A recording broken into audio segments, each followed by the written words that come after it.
एक सुंदर गुफा में एक लड़की आक्रोश लिए बैठी थी। वो इस वक्त बहुत क्रोध और द्वेष से अपने सामने रखे रत्न को घूर रही थी। वो और कोई नहीं बल्कि आरोहिणी थी। क्यों? हाँ क्यों? क्यों क्यों आत्या, क्यों किया तुमने ये सब? ये जानते हुए कि कितने वर्षों से मैं इस रत्न की प्रतीक्षा कर रही थी, क्यों किया तुमने ये? तुमने दुस्साहस भी कैसे किया मुझे श्राप देने का? जी तो कर रहा है तुम्हें वापस जीवित करूं और इससे भी भयानक और भयावह मृत्यु तुम्हें दूं।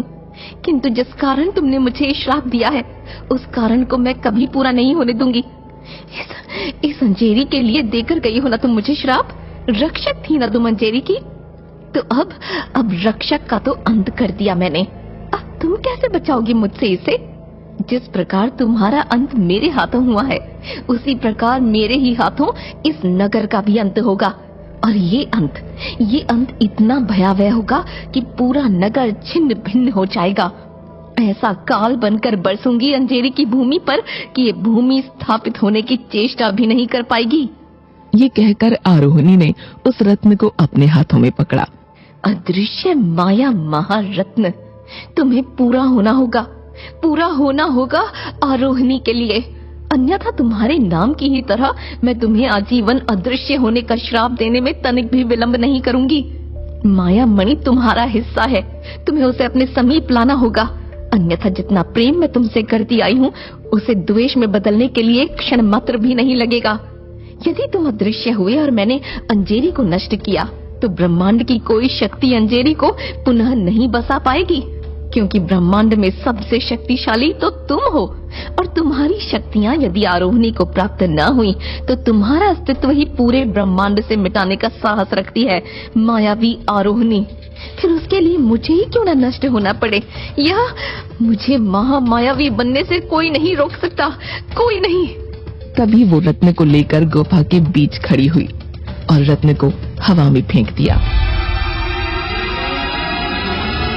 इससे पहले कि रत्न जमीन को छू भी पाता, आरोहिणी ने उस पर अपनी शक्तियों का इस्तेमाल किया और उस रत्न और अपने आसपास शक्तियों का एक घेरा सा बना लिया।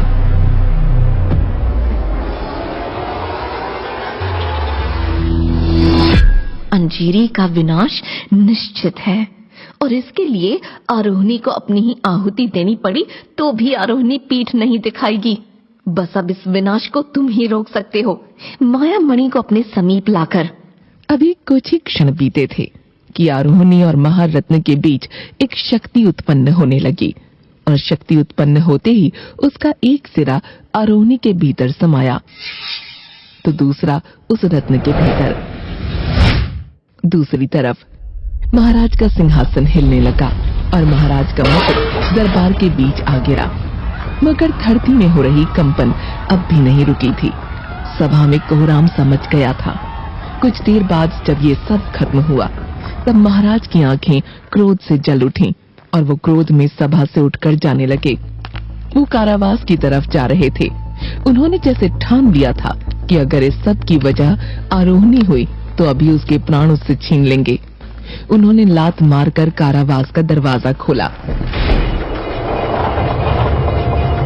तभी उनकी नजर बेहोश शिवानी पर पड़ी। तभी राज की नजर भी महाराज की तरफ गई। अब क्यों आए हो?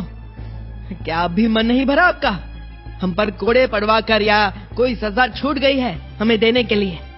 तुम सब ये दंड हमारे कारण नहीं, इस आरोहिणी के कारण भुगत रहे हो, और ये दंड के बाद भी अपने खेल खेल रही है।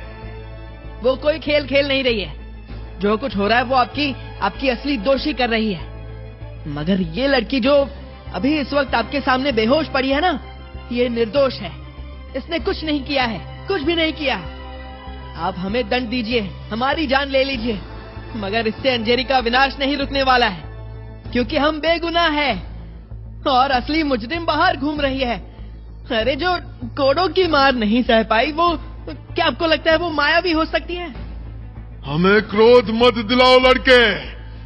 अगर तुम दोषी नहीं हो तो प्रमाण दो हमें कि ये असली आरोहिणी नहीं है। प्रमाण दो, हम खुद तुमसे क्षमा मांगेंगे। कोई प्रमाण नहीं है हमारे पास। हाँ, प्रमाण नहीं है। इसके पश्चात भी तुम आशा करते हो कि हम तुम पर विश्वास करें? कदापि नहीं। इस आरोहणी का ढोंग जब समाप्त हो जाए तब इससे कहना कि दो दिन बचे हैं इसके पास, उसके पश्चात भी इसने वो रत्न हमें नहीं दिया तो इससे और तुम सबको मृत्यु दंड दिया जाएगा और इसका अंत पूरा अंजेरी देखेगा। ये कहकर महाराज क्रोध में वहां से चले गए और दरबार में पहुंचकर घोषणा की, पूरे अंजेरी को सूचित किया जाए, 2 दिन बाद मायावी को मृत्यु दंड दिया जाएगा और इसे देखने के लिए हम महाराज सोमभव प्रताप सिंह अंजेरी के हर एक व्यक्ति को आमंत्रण देते हैं और ये घोषणा अंजेरी में ढोल नगाड़ों के साथ की जाए। वहीं दूसरी तरफ कुछ घंटों के बाद अचानक शिवानी को होश आया और वो एक झटके से उठी। क्या क्या क्या क्या हुआ शिवानी? तू ठीक तो है? राज वो रत्न राज, वो देखा मैंने, वो रत्न मेरे पास था, मगर वो मैं नहीं थी। ओ, मैं हो ही नहीं सकती। शिवानी की बात सुनकर सब हैरान थे। वहीं शिवानी बुरी तरह घबरा रही थी। रत्न तेरे पास था मगर वो तू नहीं थी, इसका मतलब क्या है शिवानी? गहरी गहरी सांस ले शिवानी, हम है ना? हाँ, तुझे घबराने की जरूरत नहीं है। आराम से बता, आखिर हुआ क्या था? तूने एग्जैक्टली देखा क्या? मैंने देखा कि मैं उसी गुफा में थी जहां हम उस रत्न की खोज में गए थे, मगर वहां एक लड़की थी जिसके हाथों में वो रत्न था। वो बहुत गुस्से में लग रही थी। मैंने देखा कि वो बिल्कुल हूबहू मेरी तरह दिखती है, मगर उसका पहनावा बहुत अलग है। उसके पास कुछ शक्तियां टाइप की थी। वो बिल्कुल हूबहू मेरे जैसी थी, बिल्कुल मेरे जैसी। राज, बिल्कुल। बस बुरा सपना होगा शायद। तूने खुद को ही देखा होगा और डर गई होगी। ऐसा सब कुछ नहीं होता है, तूने वो रत्न देखा भी नहीं है। बस इतने वक्त से रत्न की बात तेरे दिमाग में घूम रही है, शायद सपना इसलिए आया हो। ये सिर्फ कोई सपना नहीं था, सच्चाई का दूसरा हिस्सा था जो शिवानी का सपना बनकर सामने आया है। मतलब क्या है तेरा राज? मतलब ये शिवानी के सपने में उसके जैसी लड़की शिवानी नहीं, बल्कि वो थी जिसके कारण हम सब यहाँ सजा काट रहे हैं। और वो कोई और नहीं बल्कि आरोहणी है। हाँ, वही है आरोहणी जो हूबहू शिवानी की तरह दिखती है, असली हथियारी जिसे अंजेरी ढूंढ रहा था। तो अब हम क्या करेंगे? वो वहाँ आजाद घूमेगी और हम यहाँ मौत के घाट उतार दिए जाएंगे। नहीं, मुझे मरना नहीं अभी। अब एक ही रास्ता है। कैसा रास्ता? यही कि आरोहणी को हमें पूरे अंजेरी के सामने लाना होगा, वरना भगवान भी हमें आकर नहीं बचा सकते। और तुझे लगता है ये सब आसान होगा?